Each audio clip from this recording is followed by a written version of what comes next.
This is 13 Investigates.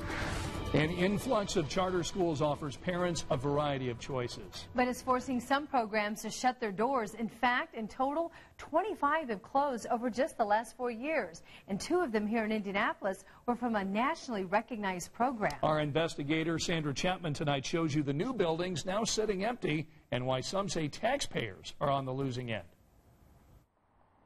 Just off Shadeland Avenue, dreams of something great in the shadow of failure. I mean, they convinced us to open it, and then, voila, it's like poof, it's gone. Nancy Ford Winters is talking about the nationally recognized charter school group that built a brand new campus near the entrance of her Eastside complex in 2015.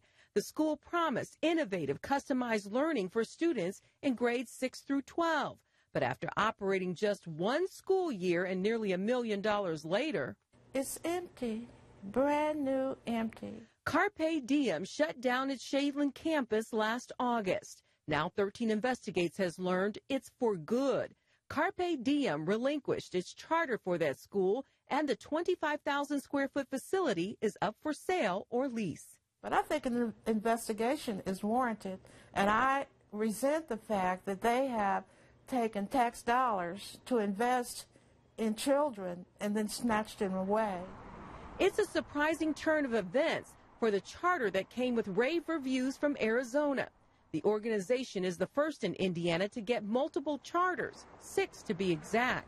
After opening its Meridian Street campus in 2012, the group convinced the Indiana Charter School Board it was ready to open 2 more, the Shadeland campus and a Northwest location, each getting hundreds of thousands of dollars in state school funding and federal startup costs. In retrospect, it was really too fast, too soon. Jason BEARCE is the president of the Carpe Diem School Board here in Indiana. We just weren't able to get the enrollment to make the budget balance. He says things began to unravel both academically and financially under the control of Carpe Diem Learning Systems, a for-profit managed company with different priorities. If we're really self-critical, the management company was more focused on expansion than they were on, sustaining things here. And when that became clear, we ultimately parted ways. Were there any concerns of missing money?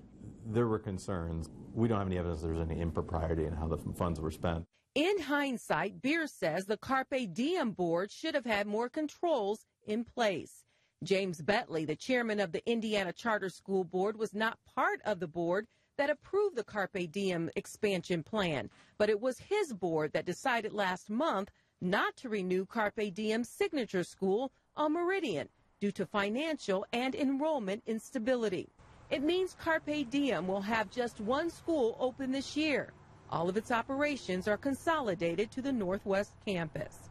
This is a bigger story than Carpe Diem. There's not always enough students, enough enrollment to keep all of these schools operating. Well, my concern is that this doesn't happen again. The Carpe Diem buildings are actually owned by Charter Schools Capital. A spokesman from the city's charter schools program says they are aware of these closures and are aggressively looking for interested parties for the Carpe Diem sites. Meanwhile, the school is moving ahead with enrollment at the Northwest location. Classes start there August 10th.